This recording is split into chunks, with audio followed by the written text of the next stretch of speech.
Hello, today I am making a curry.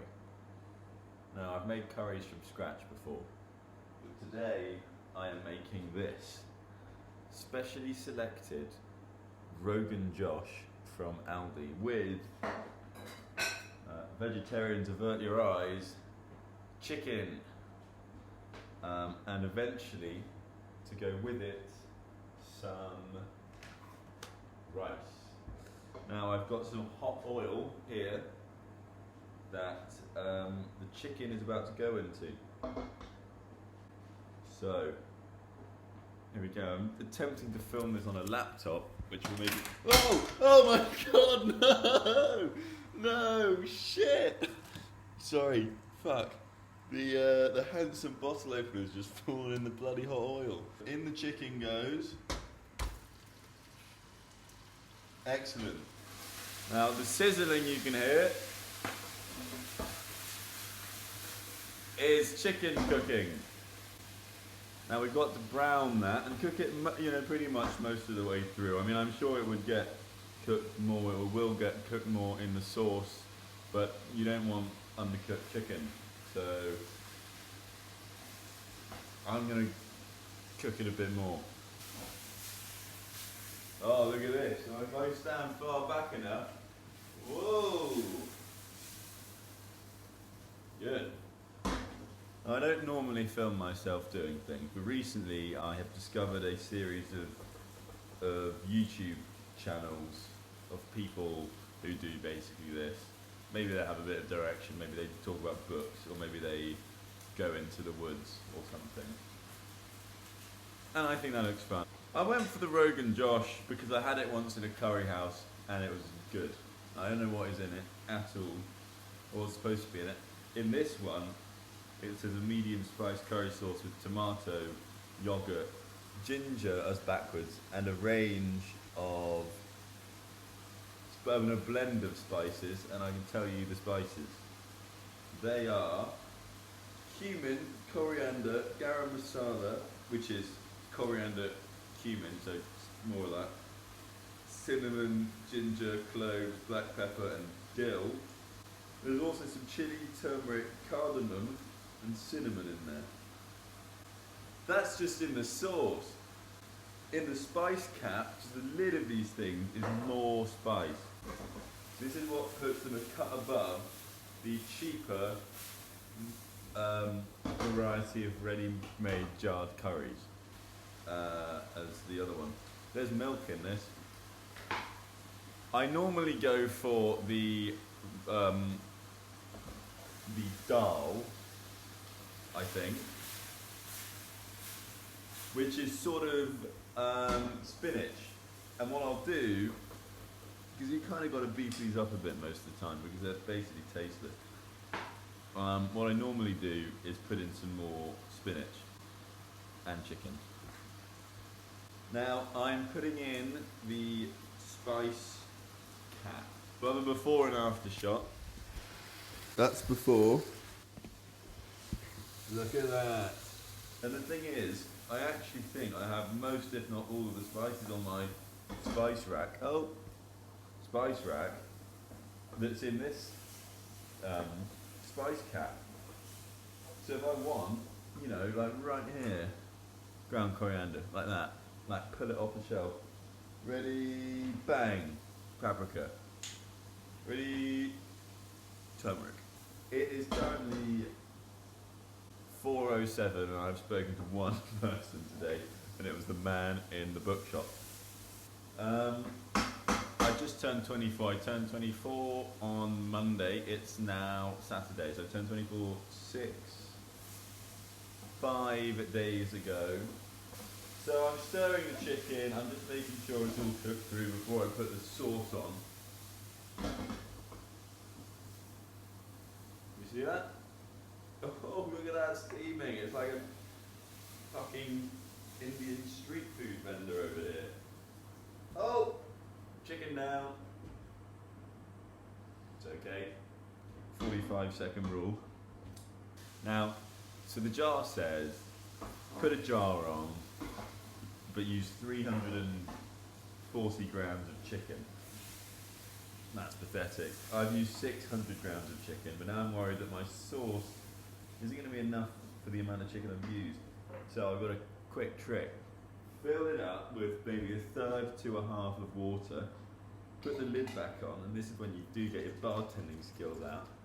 And then you get all of the residue off the side, and you have a bit of watery shit to put in there, which makes it disgusting at first, but I think stretches it out and makes the... So now it's extremely horrible and watery looking. Let's have a quick look-see. Disgusting. But give it some time. Be patient. And it will all come together so wonderfully into a nice curry. So this is going to simmer. I've run out of things to say. I'm going to pause it here and come back when the rice is being made, because I've got very particular about the rice, and that does deserve to be shown. Update time, non-curry related. I remembered that I had also put in some fish cakes that had been reduced, because I thought I'd be hungry while the curry cooked.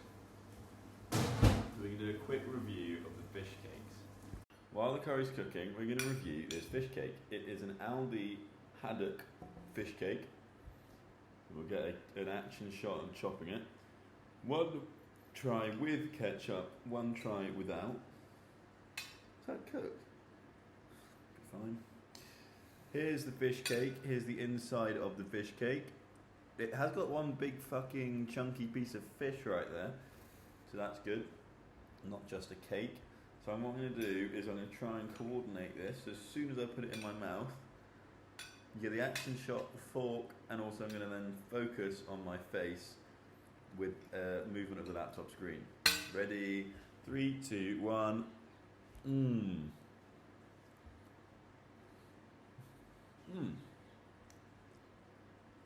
Very nice. The haddock is smoked nicely. The outside of the cake is crispy.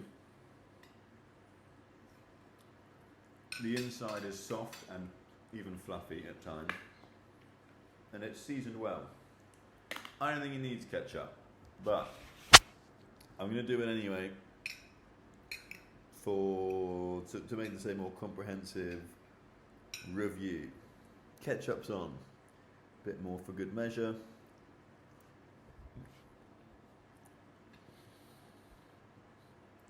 I mean, yeah, just tasted the same before it, except now it tastes like it has ketchup on it. It's not any better, it's not any worse. If you like ketchup, add it. If you don't like ketchup, don't add it. Why would you do that? Back to the curry.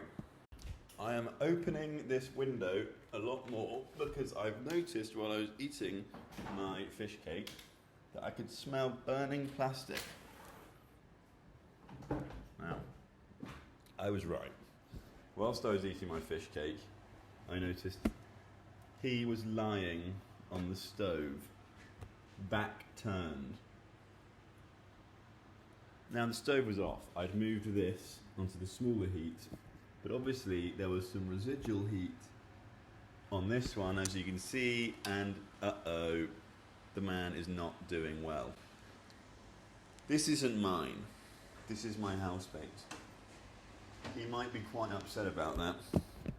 I'm probably going to have to take to Amazon and get a new one if he lacks the structural integrity to continue to open bottles as is his role. For now, I'm going to put him out of harm's way, send him to the sanatorium where a nice attractive nurse can hopefully do something to help his now spiky back. But things don't look good for this guy. Luckily, he can still maintain an erection. It's rice time. I have this Sainsbury's rice, not Aldi. So this is not a pure Aldi curry. So, rice is real easy. 1 part rice, 1.5 part water. That's it. that's it. It's not difficult. Now I'm kind of the skill where I don't have to even measure my rice, but for the sake of this video remaining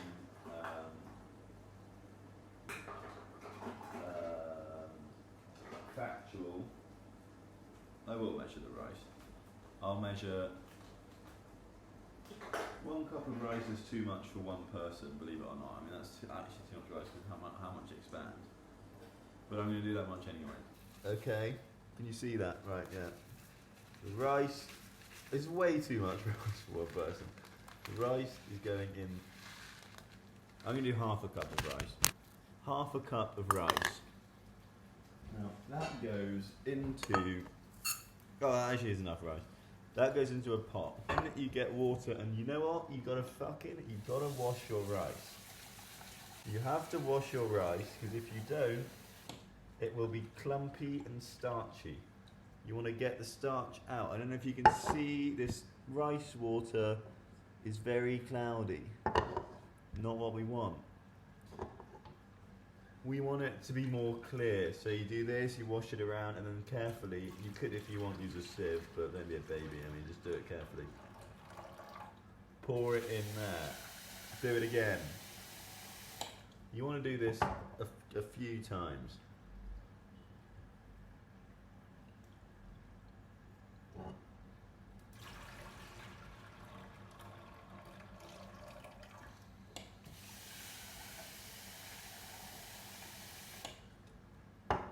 Keep washing.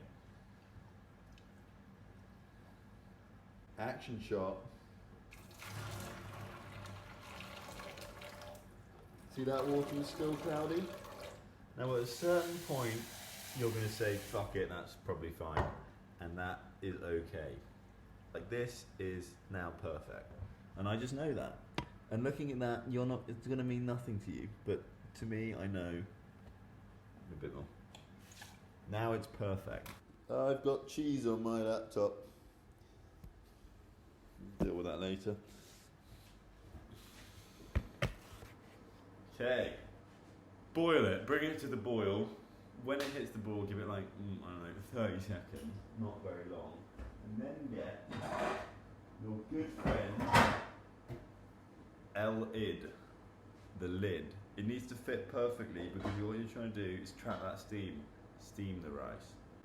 When it's boiling, 30 seconds, lid on, kill the heat, steam it, 10 minutes. Don't touch the lid, leave the lid, 10 minutes, it'll be fine. So the rice is, I think, done. As you can see, woohoo, it's steamy, and it looks like that. Okay, so I think full construction can happen. It's about to come together. Wow. The curry's ready. Perhaps not the world's best presentation, but oh, there it is. The Aldi Rogan Josh curry made with chicken and rice. I like to mix all of my curry together with rice. Just make it all into one big kind of biryani kind of thing. Do what you like. Do it how you like, guys. Do everything how you want to do it. So let's get a forkful here with a nice bit of chicken applied with a bit of saucy rice. Cheers.